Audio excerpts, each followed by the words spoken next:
Abend, meine Damen und Herren. Sie sind wieder herzlich eingeladen, in den kommenden Stunden unser Gast am Bildschirm zu sein. Sicher wollen Sie gleich von mir wissen, was Sie sehen werden. Und bitte sehr, hier ein Überblick. Was wäre wohl angebrachter zu vorgerückter Stunde, liebe Zuschauer, als Erotisches zur Nacht? Ob Sie nun zu Hause bei einer Flasche Wein vor dem Bildschirm sitzen oder ob Sie einfach alle Tische und Stühle beiseite räumen und mitfeiern und mittanzen. Alles ist möglich.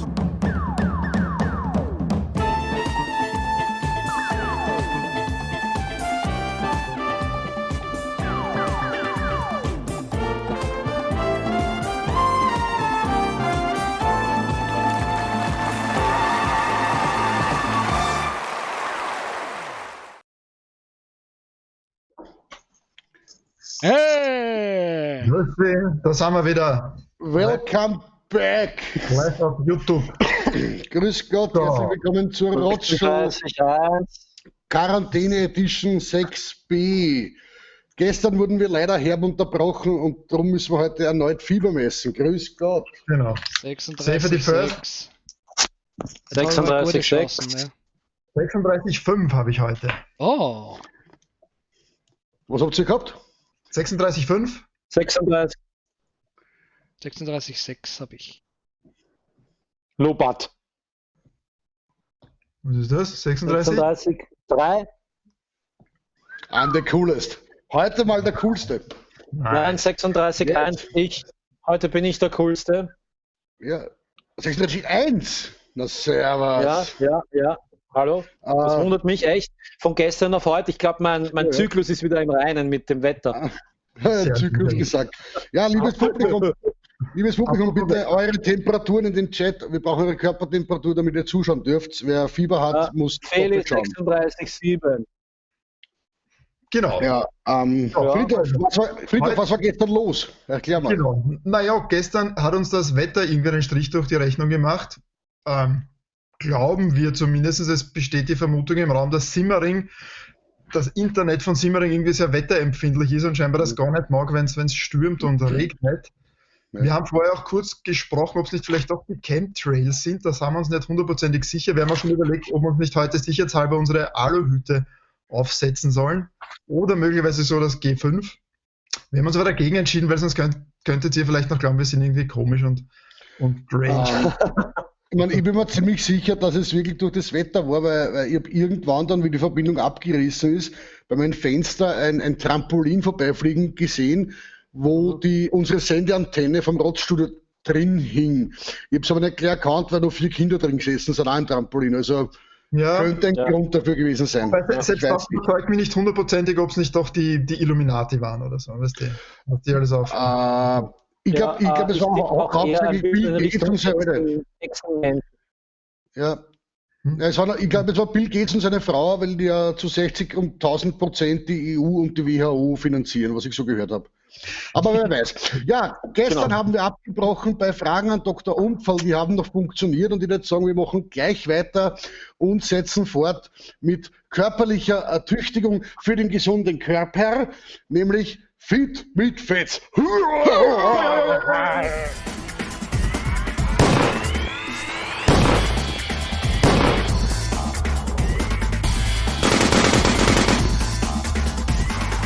Herzlich willkommen und ein dreifaches bei Feed mit Fates. Grüß euch. Wir sind mittendrin in unserer Strongman-Wochen und heute geht's weiter mit der nächsten Disziplin. Und natürlich dürfen wir nicht vergessen, TTM, Trainer, Trinken und Motivation. Und diese Motivation kommt wieder mal in vollster Power von meinem Atlatus Zacharias Umfall.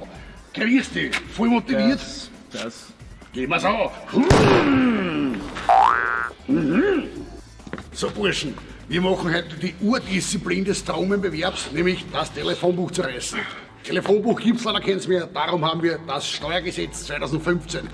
Ich hätte es natürlich selber gemacht und euch vorgezeigt, aber leider Gottes letzte Woche beim Paragleiten ist mir der Großglockner eingeflogen, haben wir ein bisschen Knöchel verstaucht, aber dafür nächste Woche bin ich wieder voll kuriert und voll da. Zacharias, ich bitte darum, mach uns den Otto-Wanz.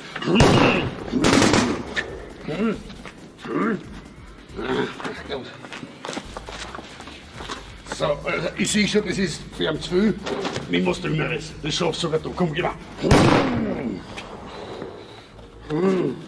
Alter, streng dich mal ein bisschen an. Okay, also das funktioniert sicher. Also das musst, komm, geh mal, hau dir rein, komm. Okay, vergiss jetzt. Aber jetzt, komm, zeig's nicht. So, das ist sogar perforiert. Also, komm, mach's. TTM, denk drauf, TTM. Bist du deppert? Das ein. Also, das war's. Bis nächste Woche. Trainiert ordentlich. Bis dann bei Fit mit Fetz.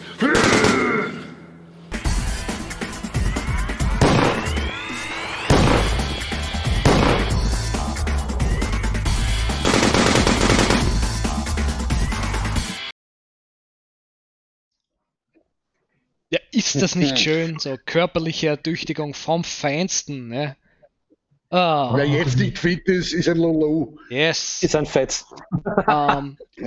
Wir haben von gestern noch offen übrigens unser Rotz-Quiz. Ja, wir haben eine Zwischenauswertung gemacht und sind schockiert. Ja, also wir posten euch den Link noch einmal. Es gilt, macht's weiter. Mal schauen, was dabei rauskommt. Ja.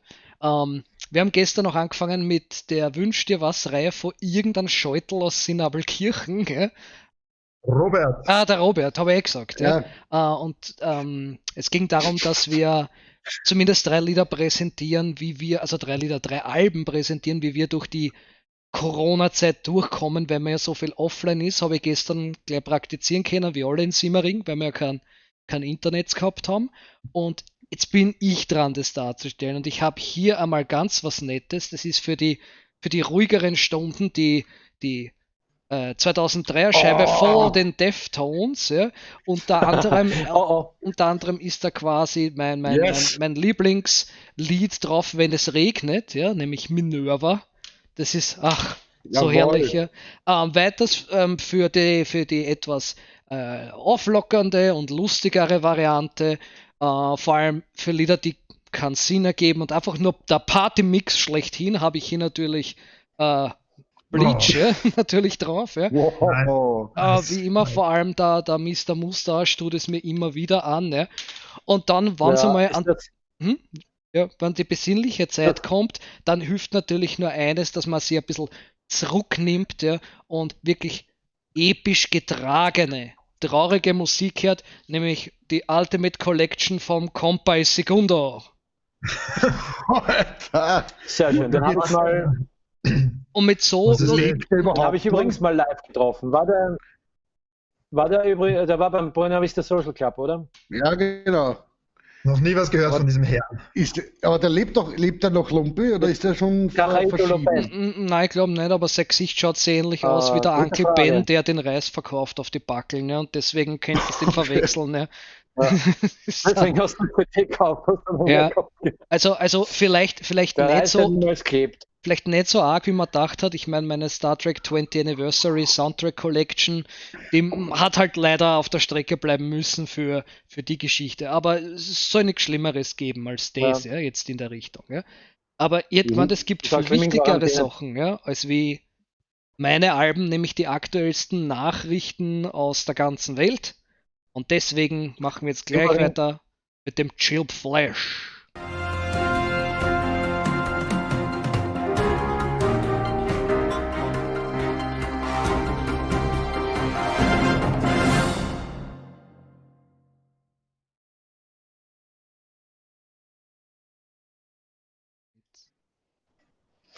Grüß Gott, Dienstag 20:24 Uhr, Zeit für den Chillflash, für die einzig wichtigen Nachrichten. Wir beginnen in Österreich. Nach langwierigen Verhandlungen und Wochen voller widersprüchlicher Meldungen wurde nun doch ein Sonderzug mit Altenpflegern aus Rumänien nach Österreich geschickt. Die rumänische Regierung betont, dass man natürlich seine Verantwortung gegenüber einem Entwicklungsland wie Österreich wahrnehmen wolle. Weitere Hilfszüge werden in den nächsten Tagen in Österreich erwartet. Japan schickt 40.000 Playstations und Brasilien wird demnächst doppelt so viele Regenwälder abholzen, um den enormen Bedarf an Klopapier decken zu können. Ungarn. Wegen der, Zitat, Verbreitung von Falschmeldungen über Ungarn zitierte der ungarische Außenminister die Botschafter von Schweden, Norwegen, Island und Finnland zu sich. Die Botschafter hatten in einem Schreiben ihre Besorgnis über das ungarische Notstandsgesetz geäußert. Als Sanktion gegen diese Länder will Ungarn mit sofortiger Wirkung jegliche Ausfuhr von ungarischen Spezialitäten stoppen, also Salami, Paprika-Chips und Kellnerinnen. Da schaut's, Pusterkuchen. Ein neuer kalter Krieg scheint mehr als wahrscheinlich. Wir kommen wieder zurück nach Österreich. Parlamentspräsident Wolfgang Sobotka befürchtet durch das Coronavirus auch eine Verzögerung beim Umbau des Parlamentsgebäudes. Um den geplanten Fertigstellungstermin nicht komplett aus den Augen zu verlieren, wurden nun Experten vom Flughafen Berlin hinzugezogen. Sollte das Parlament nicht rechtzeitig wieder eröffnet werden, sollen bis dahin die Plenarsitzungen im Hinterzimmer des Gasthaus Mitzenbichler in Schlumpfing abgehalten werden. Ausschüsse und Unterausschüsse finden bis auf Weiteres im Bierkeller der schlagenden Burschenschaft Urinarium oder bei der U-Bahn-Station Kettenbrückengasse statt. Zum Schluss noch zum Sport. Der 11-jährige Brasilianer Gui Curi hat einen Weltrekord auf dem Skateboard aufgestellt. Er schaffte als erster Mensch eine 1080-Grad-Drehung, also 3 komplette Umdrehungen auf einer vertikalen Rampe. Zweifel an dieser Spitzenleistung kommen nun jedoch auf, nachdem das Video des Weltrekords genauer analysiert wurde. Auf dem Video ist nämlich zu erkennen, dass sich der junge Mann vor dem Absprung noch einen Schaß angezündet hat, um die Rotation zu beschleunigen. Dies gilt jedoch laut Internationalem Olympischen Komitee als regelwidrig, da die Disziplin einen Schaß anzünden eine eigene Sportart ist und nicht kombiniert werden darf. Pech gehabt. Zum Schluss noch zum Wetter. Im gesamten Wochenverlauf freundliches Wetter mit vereinzelter Bewölkung. Zum Wochenende hin steht dann das Ende der Welt bevor mit Säureregen, Vulkanausbrüchen und Erdbeben. Im östlichen Flachland lebhafter Westwind. Das war's vom Chillflash und ich schalte rüber zur Werbung. Dankeschön.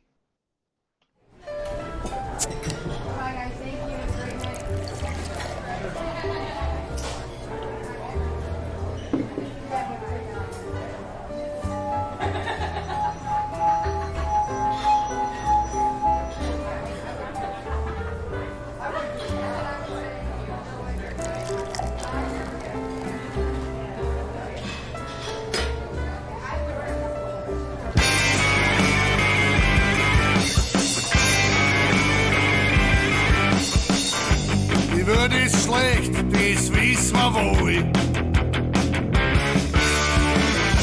Und schuld dran ist der Alkohol. Guten Tag. Meine 3 Alben für die Quarantäne auf einer einsamen Kellerinsel. Nummer 1, die Smashing Pumpkins mit Melancholy. Wunderbar und ein bisschen geschummelt, weil es ist ein Doppelalbum. Das heißt, ich habe in Wirklichkeit 4 mit. Ja? Auch nicht schlecht. Meine Spaziputz aus Deutschland, Element of Crime, Weißes Papier. Wunderschönes Album. Lieblingszitat, fällt mir gerade kein sein. Und weil mein lieber Kollege das erste Nirvana-Album gehabt hat, habe ich das letzte dabei. Wenn wir gemeinsam Quarantäne feiern, können wir uns den gesamten Querschnitt quasi von Floyd the Barber bis Francis Farmer eigentlich vollwertig eine zahlen. Und ich mag das auch sehr gerne.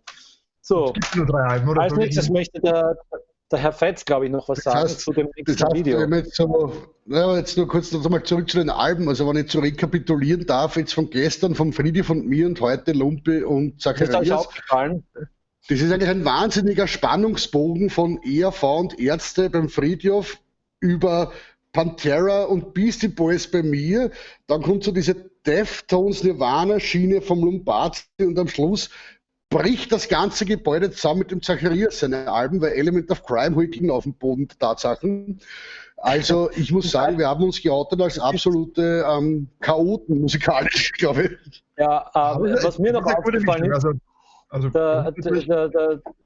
der Herr Hotz hat ja die Ärzte auf Vinyl gehabt und ich Element of Crime auf CD. Mir ist allgemein aufgefallen, die Drum-and-Bass-Section hört das Ganze auf diesen großen Scheiben, die Gitarristen haben CDs. Ja. Bei uns passen die nicht in den CD-Player, die großen Platten. Die Audiophilen, super perfekt Gehörleute. Ich glaube, das hat eher was mit moderner Technologie zu tun, die macht dann uns weniger Angst, durch die Effektpedale.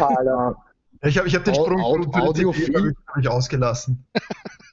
Was ist audiophil für Schweinerei? Dann. Ferkel. Okay, liebes... dass keiner von uns ein Rotzpippen-Album genommen hat. Das sagt vielleicht auch viel aus eigentlich, oder? Ja, was willst du am wenigsten hören in deiner Quarantäne?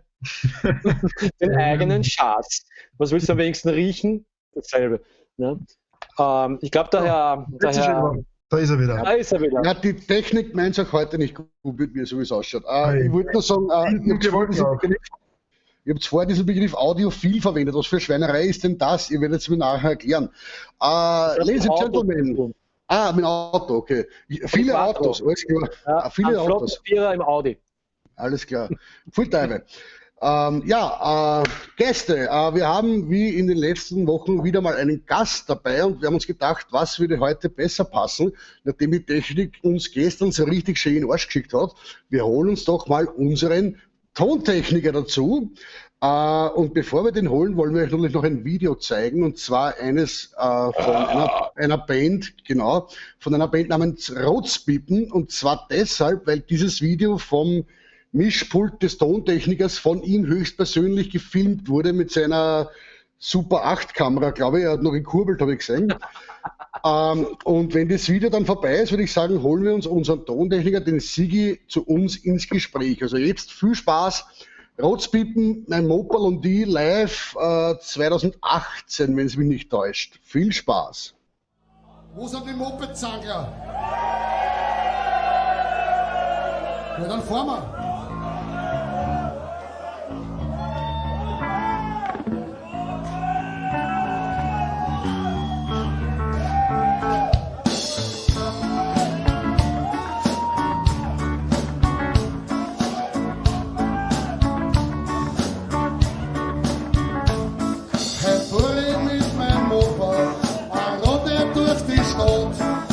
Vorsicht ist geboten, weil die Reim kein Pickerl hat.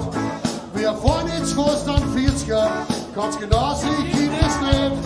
Rund um mir schwarze Wolken, weil der Auspuff fällt.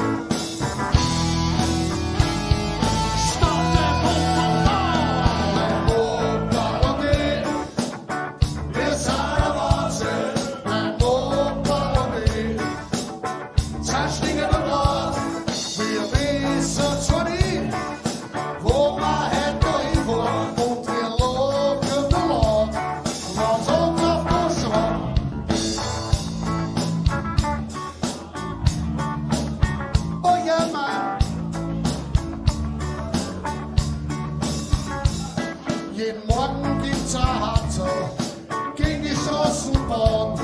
Und wenn die Bremser streiken, bieg ich im Garten Zaun. 2-3 Mal pro Woche fahr ich gegen einen Baum. Wenn ich wieder mal vom zu bin, bringt mich mein Mopal heim. Nein, auf geht's Kuppi, mein Mopal und ich. Wir sind ein Wahnsinn.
Jetzt komme ich auf ein Kloster, auf ein Knie und Ski und Seck.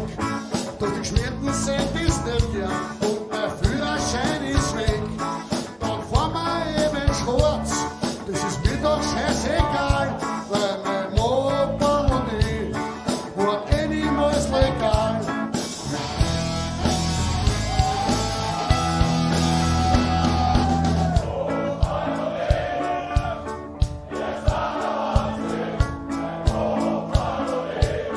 dazu sagen?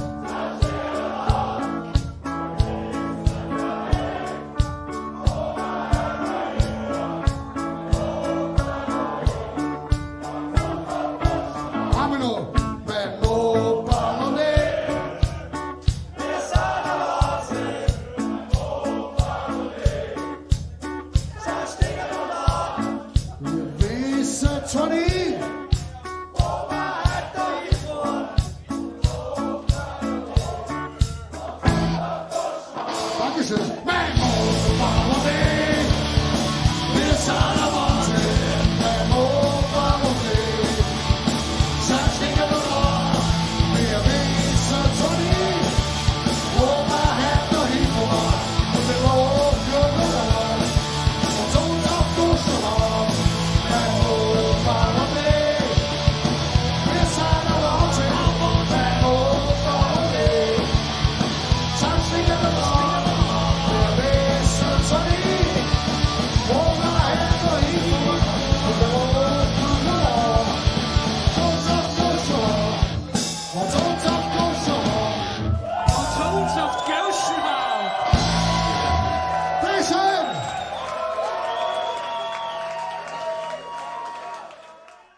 Ja, war alles nicht schön. Mopel, Mopel, Mopel. Unser armer Gast, das war, glaube ich, damals seine Feuertaufe, ja, der Gig, ja. Wahnsinn. Ja, genau. Weil ich gerade so in den Chat schaue. Kurzes Hallo und Grüß Gott, Proletentoaster ist da, Orlando von Pem ist da, Duke Floridsdorf, wer sonst ist da, Feli ist da, Lea ist da, alle sind da, das finde ich wunderbar. Ich würde gerne wissen im Chat, wer von euch war denn auf diesem besagten Konzert im November 2018? Schreibt's hin, ich war da oder ich oder ein Smiley mit einem Mittelfinger. Ich würde wissen, wer von euch war bei diesem Konzert, weil es war, glaube ich, eines unserer absolut besten, obwohl es ja nur gute Konzerte von uns gibt, aber das war, glaube ich, ein Highlight. Das war Ja, Ja, und zwar, Fritjof, ein Gast steht an. es ist Zeit für unseren Gast, und zwar unser Tontechniker, der liebe Sigi, der uns jetzt schon seit einiger Zeit begleitet und eigentlich immer gut versorgt und schaut, dass das alles halbwegs leibend klingt, was wir auf der Bühne machen. Ja, ich würde sagen, wir schauen einmal, ob wir ihn erreichen. Zacharias, Ich rufe mal an. legst du die Schaltung? Die Wählscheibe, weißt? Schwierig. Das Problem ist, der wohnt ja im Burgenland, da kann das länger dauern. So. Da ist er ja. Ja. Ladies and Gentlemen. Hat er schnell die Musik angetragen. Grüß Gott daher. Ladies and Gentlemen, the pride of Nickelsdorf und Umgebung. It's the one and only Sigi, unser Tontechniker. Herzlich willkommen. Servus. Ich glaube, er kann uns hören. Ja, und sehen auch. Ja, Bitte hören und sehen. Da haben wir. Ja. Sigi, gleich die erste Frage. Warum haben wir gestern technische Probleme gehabt? Was hast du schon wieder angestellt? Ich mach's die Tontechniker, das ist wieder typisch. Ja, erklären Sie sich Ihnen. Da. Du hast jetzt, okay. Irgendwer muss schuld sein, weißt du, wie das ist. Irgendwann haben wir noch Empfang gehabt. Die Hauptaufgabe eines Technikers in jeder Band ist eigentlich Platz 1 Sündenbock. Okay, ich wollte. Das, was der Strache quasi jetzt in der FPÖ macht oder gemacht hat.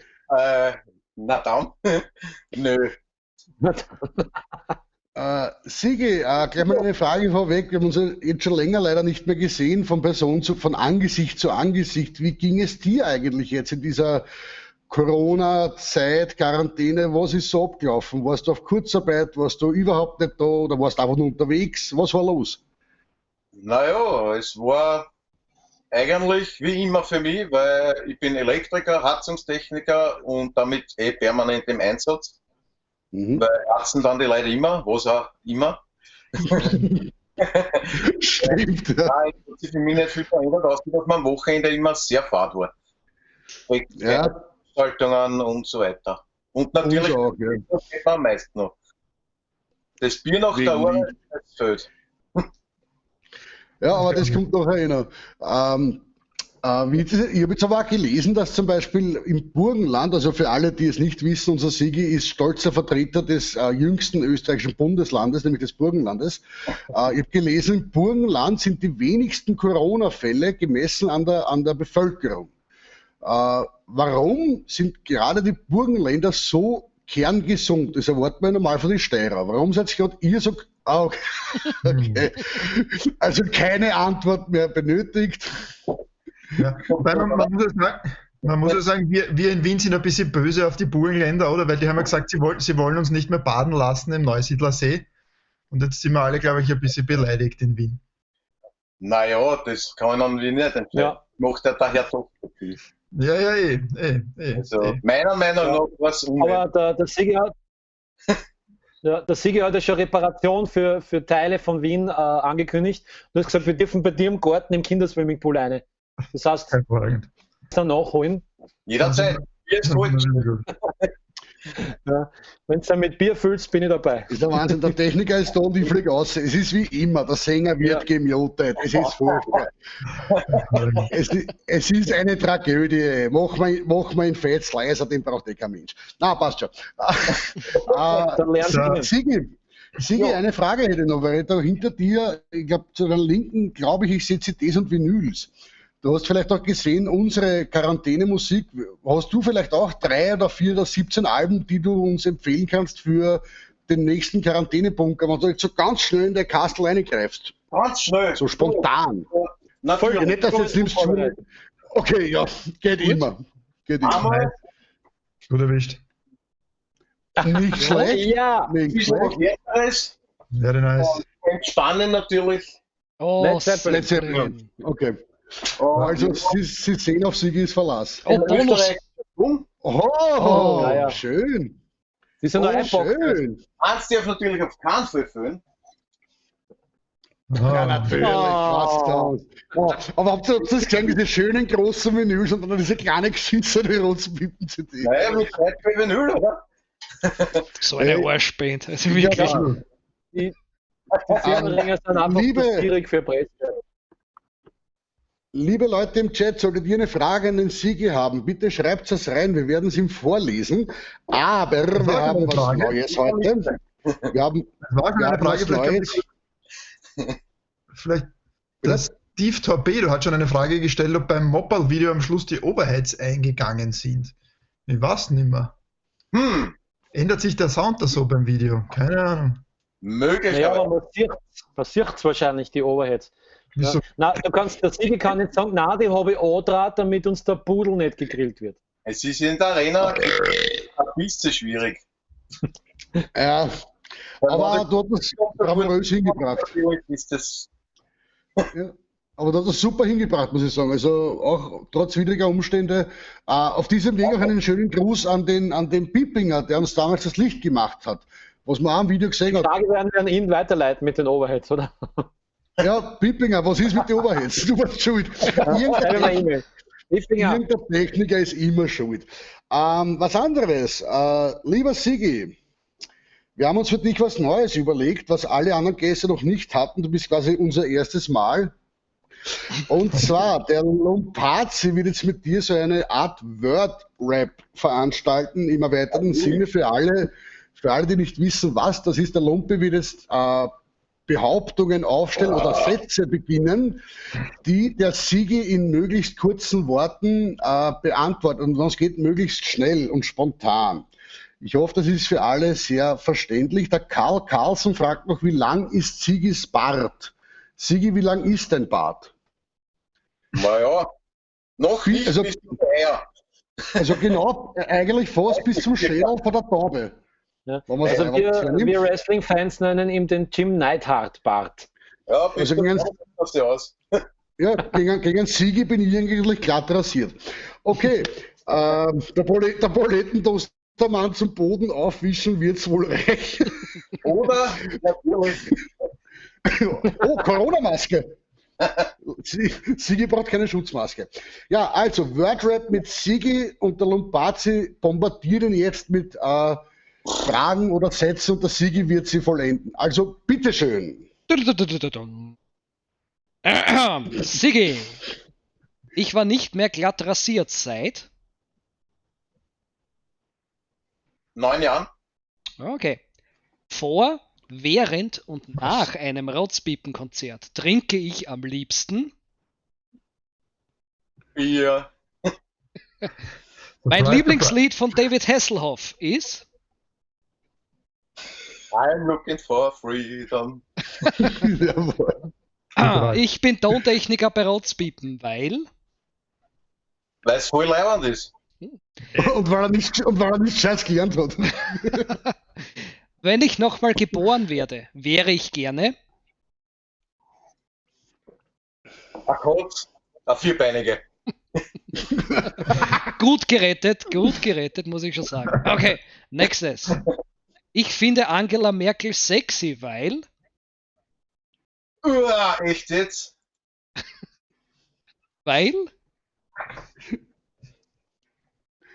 Okay, hier sehr gut gemacht. Ja, Stimmenthaltung ist in dem Fall immer sehr gescheit. Letzte Geschwinde habe ich noch für die. Wenn mein Stammwirt am 15.05. endlich wieder aufsperrt, werde ich... Fix am Tisch reservieren und mir ärgern, dass die Pool nicht offen ist. Ja. Bravo! Ich glaube, mit dem können wir arbeiten. Souverän gelöst.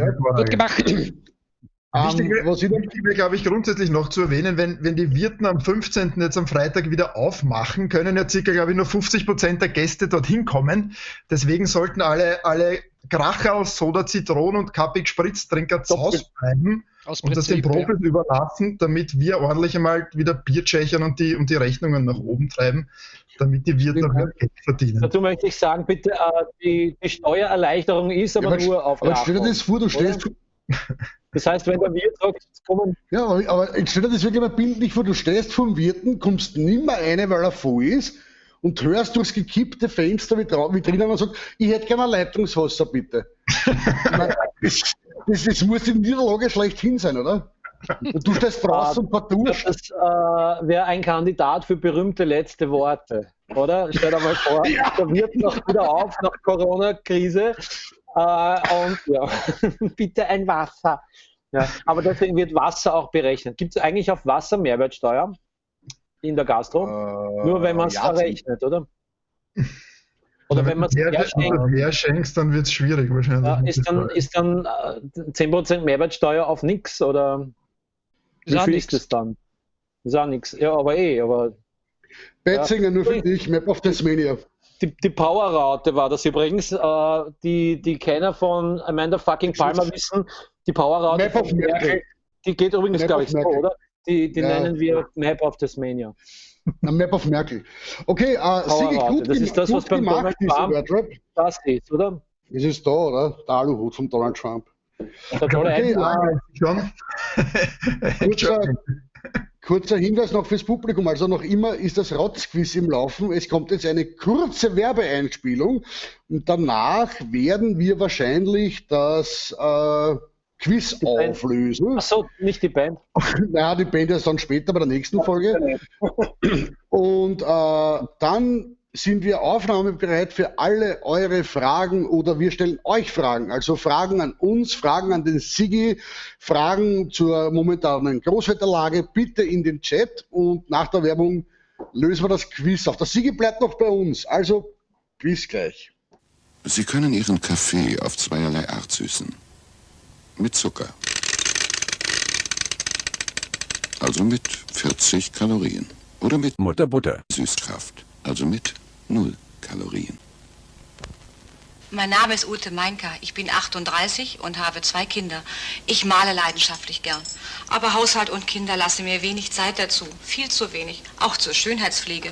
Da nehme ich Mutterbutter. Das ist unproblematisch, herrlich leicht, zieht schnell ein und glänzt nicht. Wirklich. Mutterbutter. Ist für mich genau richtig. Also, mir als Metzger ist es nicht wurscht, womit Sie meine Koteletts braten. Ich empfehle Ihnen Mutterbutter. Denn mit Mutterbutter, da schmeckt Ihr Fleisch so richtig nach Fleisch und nicht nach Fett. Mutterbutter. Scheibletten sind jetzt in vielen Geschäften im Angebot. Die saftigen Toastscheibletten zum Überbacken. Zum Beispiel für heiße Früchtetoasts. Die herzhaften Holländerscheibletten zum Frühstück und zum Abendbrot. Mutterbutter hat die Vielfalt, die Sie sich wünschen. Ob heiß zum Überbacken oder kalt aufs Brot. Scheibletten über alles. Achten Sie beim Einkauf darauf. Scheibletten gibt es nur von Mutterbutter.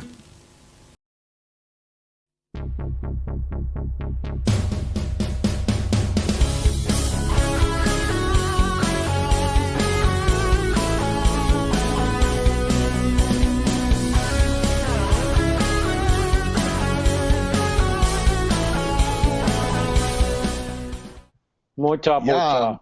Ja, also wenn Sie jetzt nicht in den Kaufrausch verfallen sind, dann weiß ich auch nicht bei diesem tollen Werbeblock. Der Ice-Jelly hat im Chat geschrieben, einen schönen Gruß vom Florian Taxa möge er ausrichten. Er möchte sich untertänigst für seine Abwesenheit entschuldigen. Ist natürlich unentschuldbar, aber zur Kenntnis genommen. Zur Strafe muss er bei der nächsten Roadshow mit beiden Augen schauen. Exactly. Das auf jeden Fall. Werbung war toll. Ich hoffe, das Quiz habt ihr erfolgreich absolviert. Und ich glaube, wir werden es, der Friedhof löst jetzt auf. Ich würde aber sagen, vielleicht Friedhof sagt die Antworten dazu und ich denke gewiss, ob der Sigi alle Antworten gewusst hätte. Bevor wir es auflösen. Aber so viel ist er noch nie in seinem Leben gefragt worden, oder? Ja, der Sigi wird normal nur gefragt, ist es laut oder ist es leise? Mehr fragen wir den Sigi nicht. Ja. Also ich habe magst du Bier? Entschuldigung. Ja, ich habe während die Werbung gelaufen ist mit Peter Filzmeier kurz eine Videokonferenz gehalten und wir haben jetzt die Aufwertung parat. Dann gehen wir es halt mal durch. Okay, also die erste Frage war eine kulinarische. Welche außergewöhnliche Torte bekam Lumpazzi bei einem Konzert in Mönchhof? Da haben wir als Möglichkeiten eine Biertorte, eine Salzstangerltorte, eine Chili-Torte oder eine Basilikumtorte. Sigi, was glaubst du? Ich habe auf die Biertorte tippt. Da haben wir nämlich eine hinterhältige Falle gestellt. Es war nämlich keine Biertorte, es war eine Chili-Torte. Oh yes. Mit Bier. 46%, knapp die Hälfte des Publikums ist richtig gelegen. Ja, ich hätte ja eine Wodka-Torte getippt. Haben wir da ein Beweisfoto vielleicht davon? Naja, von der Torte selber nicht, aber es ist ja dann nachher leider etwas passiert, was mir erzählt wurde und im Bild festgehalten wurde. Bevor ich dieses Beweisstück A hier einblende, muss ich sagen, es könnte auch eine plumpe Fälschung sein, denn ich kann mich an nichts von dem, was hier Sie jetzt sehen, erinnern. Das passierte angeblich eine halbe Stunde bis Stunde nach dem Verzehr der Chili-Torte. Ich darf mich also, wie man so klassisch sagt, einfach nimmer gespielt haben. Ja? Man kann aber auch sagen, anhand dieser Collage, das Bild, das unten ist, ich sehe es zwar gerade selber nicht, aber das Bild, das unten ist, sollte eigentlich die Bildunterschrift tragen, wer solche Freunde hat, braucht keine Feinde.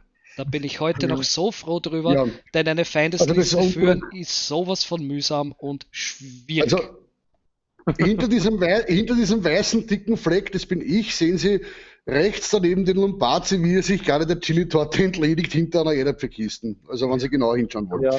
So, Frage Nummer 2. Der war sehr schön, ja.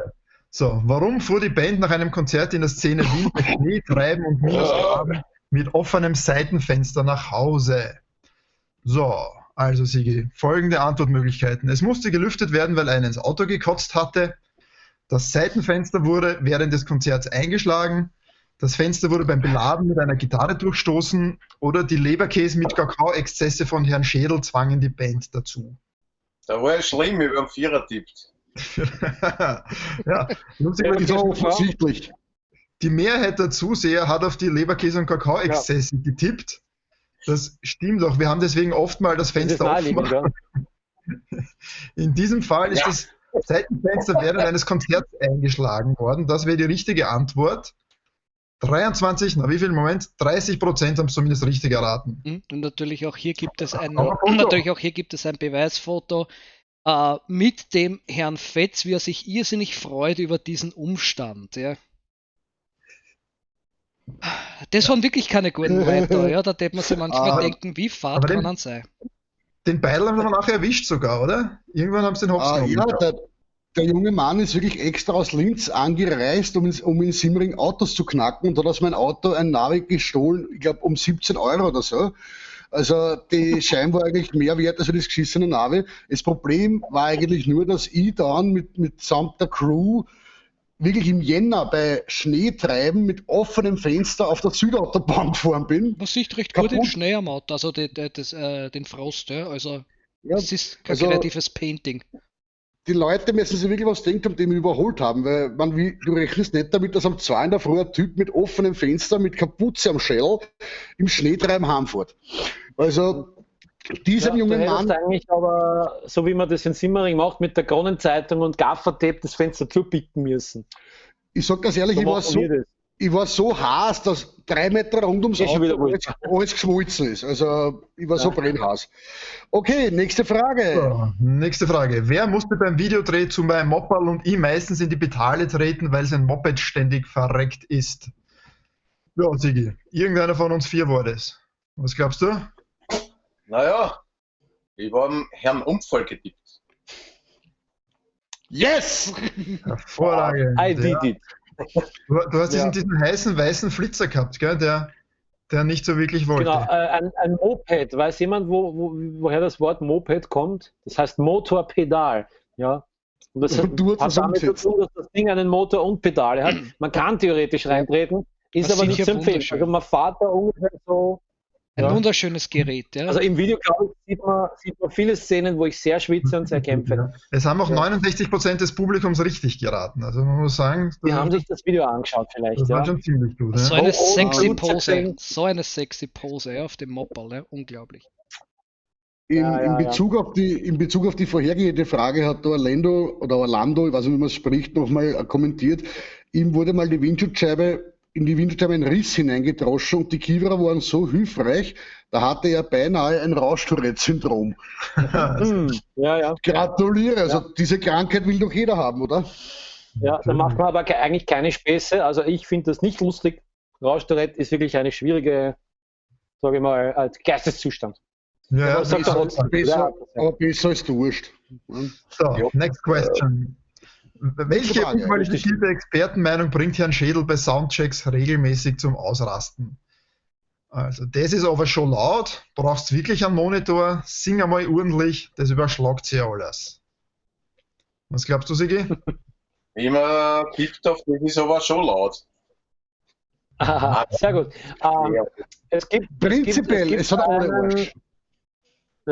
Es gibt einen Tipp sogar, man kann sich unseren Rider durchlesen. Ich glaube, da steht sogar drinnen, dass genau diese Worte in dieser Reihenfolge nicht verwendet werden dürfen, weil sonst der Sänger anfängt, Köpfe abzubeißen. Ich glaube, wir haben die Warnung schon ausgeschrieben gehabt. Also generell kann man sagen, dass jede dieser Meldungen öfters einmal fällt. Meistens sind es irgendwelche Kellner oder Kellnerinnen, die bei Soundchecks genau solche Meldungen schirmen. Das ist aber schon laut, das ist jetzt den ganzen Abend so laut, aber das Furchtbarste, was es gibt, für mich zumindest, ist, wenn nach genau 3 Minuten Soundcheck, wo noch überhaupt nichts eingestellt ist, irgend so ein ahnungsloser Primat auftaucht und sagt, das überschlagt sie alles. Das kenne ich gut, ja. Also, liebe Veranstalter, liebe Location-Betreiber, sollten Sie jemanden in Ihrer Crew haben, der diesen Satz zu mir sagen möchte, sollte er an dem Tag, wo wir auftreten, nicht Dienst haben, sonst ist er wahrscheinlich einen Kopf kürzer und wird die nächste Corona-Welle nicht mehr erleben. So viel dazu. Ja, oder sollte einen Mund-Nasenschutz tragen, der aus Blei ist oder so. Der Voletentoaster sagt, er mag den Rider sehen. Ist der noch auf unserer Homepage? Ja, ich suche gerade den Link und dann... Ich denke mal, oh ja, der ist im grünen Bereich, ist der downloadbar. Interessant wäre noch zu sagen, dass die Antwort mit den meisten Zusehern mit 30% war, brauchst wirklich einen Monitor. Das dachten die Leute am ehesten. Das überschlagt sich alles an 23% gesagt, also ein knappes Viertel war zumindest richtig. Kann das sein, dass unsere Fragen immer schwerer werden? Da muss man schon sehr gut kennen, dass man das weiß. Ja, ich glaube, es geht schon ein bisschen in die Richtung Special Interest. Wer weiß schon, wo es am Monitor ist? Wobei die nächste Frage war nicht so schwer. Aber Entschuldigung, ganz kurz noch, ich würde aber sagen, dass wir, wenn diese ganze Quarantäne vorbei ist, unser Publikum nochmal abprüfen sollten zu allen Quizzes, die wir gemacht haben, ob sie das gemerkt haben. Eine Quarantäne-Abschlussprüfung, das wäre schön. Sonst meistens daheim bleiben. Okay, letzte Frage. Genau. Wessen Bademantel trägt Lumpazzi gern nach Konzerten? Und zwar hätten wir da den Rocky Balboa, den Jeffrey Lebowski, Udo Jürgens oder Hugh Hefner. Oder meinen. Hugh Hefner. Ich habe auf den Rocky, weil ich echt keine Ahnung habe. Hervorragend. Das ist vollkommen recht. 53% des Publikums haben recht gehabt. Der Lumpazzi hat einen wunderschönen Rocky Balboa Bademantel. Heute hast du ihn leider nicht an. Schade eigentlich. Der ist in der Mir ist Wäsche. auch aufgefallen, Der ist mir ist auch aufgefallen von der ganzen Band bin ich der Einzige, der dasselbe Gewand anhat wie gestern. Alle anderen haben sich umgezogen. Der Sigi hat ein zweites T-Shirt, ja. Aber den haben ja die anderen gestern nicht gesehen, ja. Hast du eine Ahnung, dass Hotzi. der Sigi sitzt seit gestern vor der Webcam und bewegt sich nicht mehr? Ja, Hotzi, wo ist denn dein Bademantel heute? Tja, Wo ist dein Bademantel heute, Hotz? Hörst du mich? Meiner? Ja? Ich bin an. Ah, das ist der Bademantel. Ah, okay. Du trägst den Bademantel über der Straßenkleidung? Das ist keine Straßenkleidung. Soll ich dir zeigen, was das ist? Ein Pyjama. Das ist ein Bodysuit. Oh, ein Jumpsuit. Catsuit.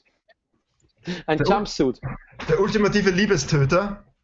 Aber Ja, wenn schon es so mit Socken auch, oder? schier und kalt ist, das ist es super warm. Das einzig Blöde ist immer, nur, wenn man aufs Häusl will, ist es ein bisschen umständlich, Genau, weil man muss das komplett ausziehen.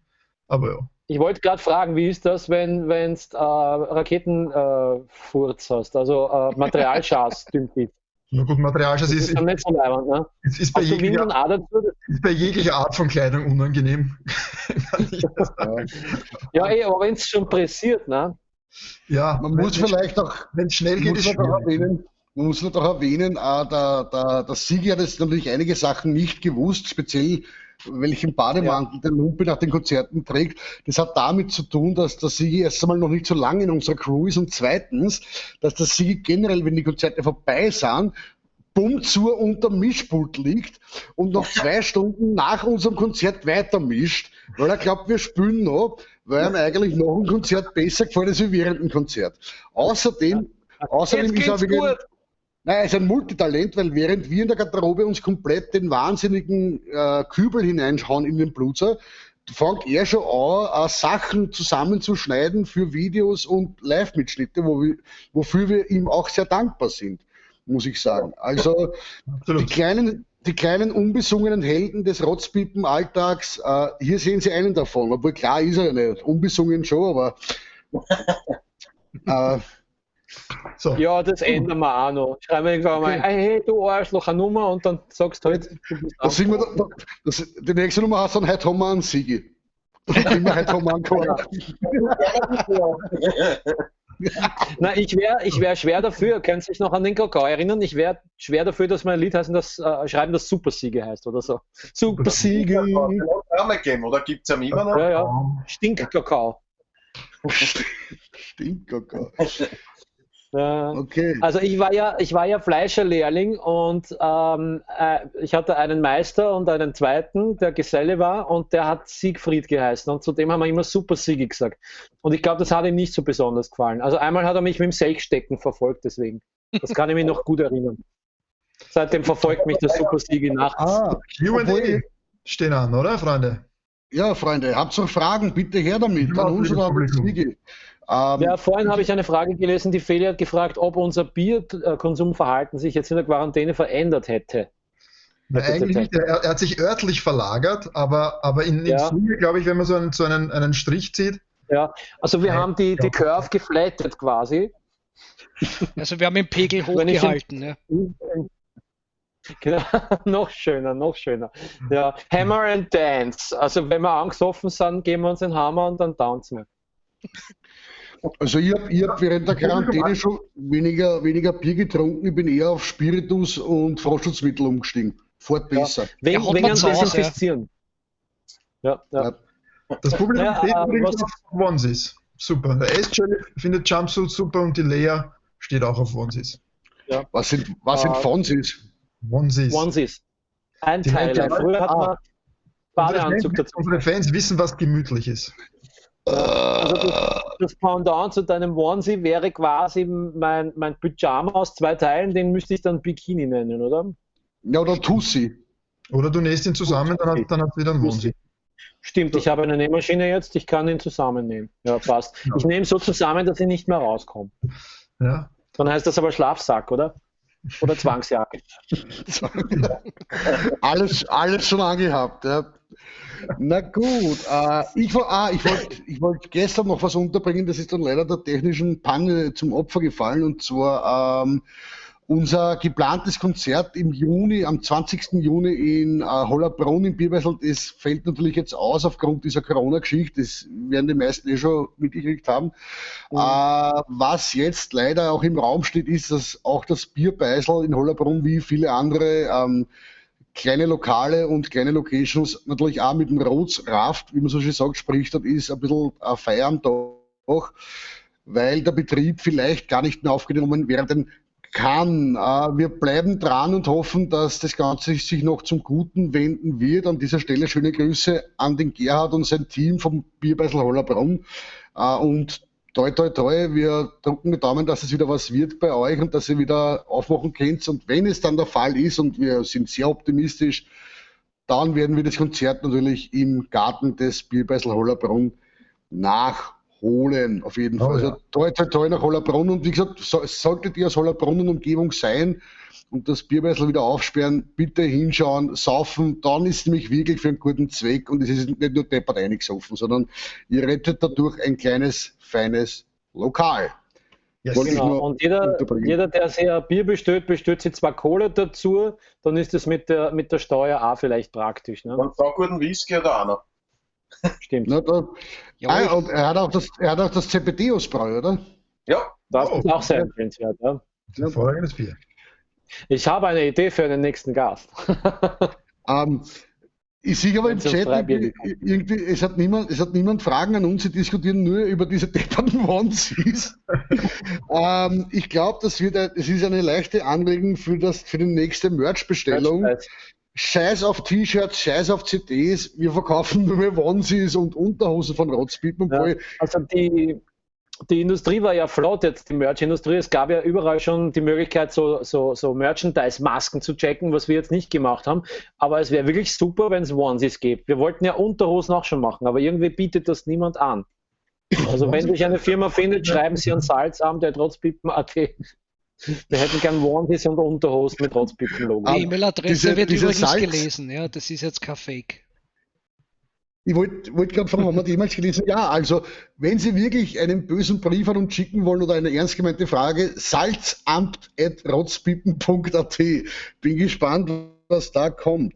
Ich gehe dann gleich nachschauen, ob die wirklich aktiv ist. Der S-Jelly fragt, ob man uns ein Bier schicken kann für den Biertest. Ja, kann man. Ja. Lieber S-Jelly, ich werde dich nach der Show... Kann man auf YouTube eigentlich auch so Chatnachrichten verschicken? Wisst ihr das? Oder?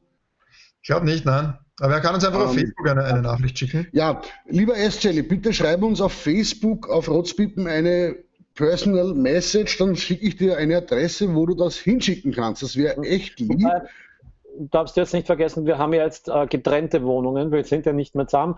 Oder wir machen das ja erst sowieso wieder, wenn wir dann wieder zusammen spielen können. Ja?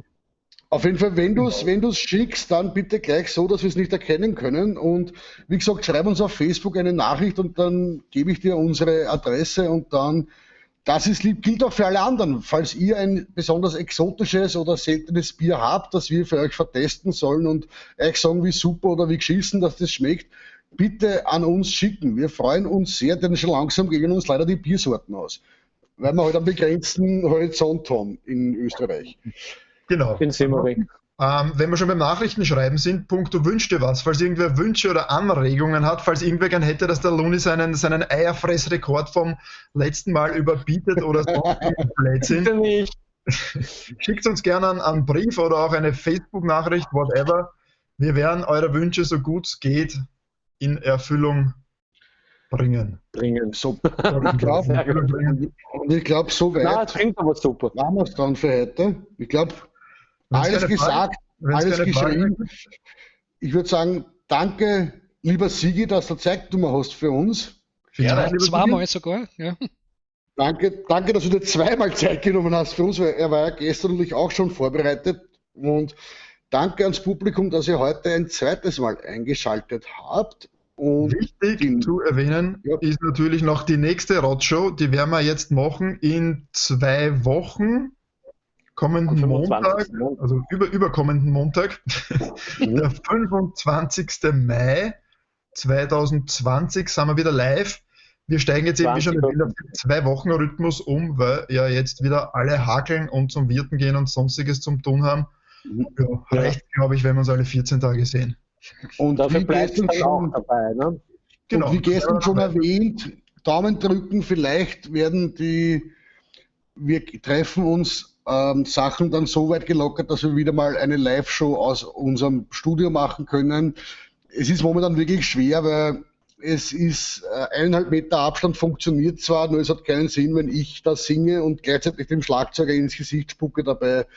Da könnten wir ehrlich gesagt Probleme bekommen mit Behörden und damit der Gesundheit und das wollen wir halt auch nicht riskieren. Die Betzinger meint noch, ein Mama-Witze-Wettbewerb wäre mal leiwand oder Chuck Norris-Witze. Wäre interessant, wie viele es gibt.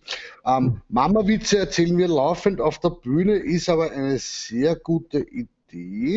Ja, wir könnten einen Contest machen. Wir lassen Mama-Witze gegen Chuck Norris-Witze antreten, oder? Oh, das ist gut. Und jeder von uns muss vorher ziehen, welche Witze er erzählen muss. Stimmt. Aber ich glaube, der Karl schreibt noch... Oder? Wie beim Gaudimax, oder? Den hast du doch gehabt. Mit Harry Brünster.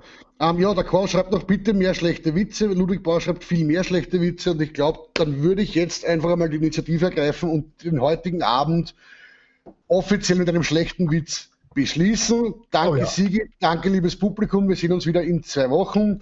Ja, und Regie, bevor die Leute komplett durchdrehen, würde ich darum bitten, wenn ich diesen Witz beendet habe, die Show zu beenden. Also, liebe Freunde, wie heißen die einzigen Vögel mit Haaren auf den Eiern? Es sind die Kastelruther Spatzen. Guten Abend.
Zugabe!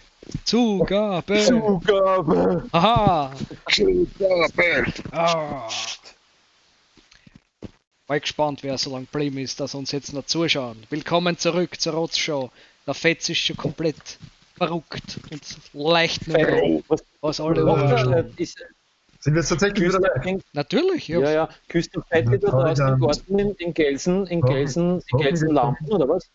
Ja, keine Ahnung. Das ist nur meine Fackel zur Abwehr von Bären. Haha. Bärenfackel, alles gut, ja. Alles Zum Glück habe ich mich noch nicht nackig ausgezogen.